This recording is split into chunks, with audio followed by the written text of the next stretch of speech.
Et sachez que la personne qui est jalouse doit se dire au fond d'elle qu'il ne réussira jamais à acquérir ce qui jalouse.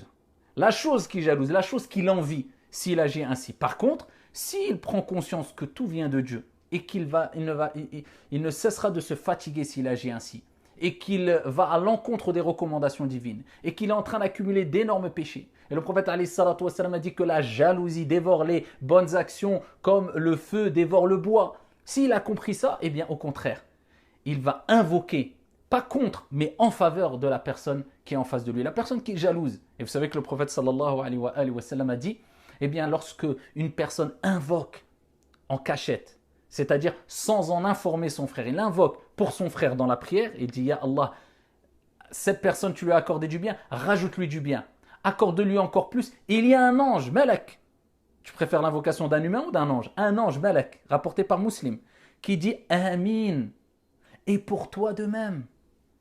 Toi tu invoques pour ton frère, et bien l'ange dit Amin, c'est-à-dire Allahumma stajib, que Dieu accepte, et pour toi de même. C'est-à-dire ce que tu as demandé pour ton frère, l'ange réclame la même chose, demande la même chose à son Seigneur, à notre Seigneur pour toi.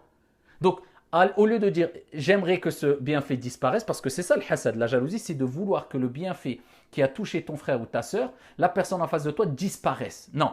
Au lieu de vouloir cela, demande à Dieu de lui en rajouter, comme ça l'ange dira Amin et pour toi de même, et demande à Allah, comme tu as comblé cette personne de ce bienfait, eh bien si c'est un bien pour moi, accorde-le-moi aussi. Qu'Allah nous préserve de al-hasad, la jalousie.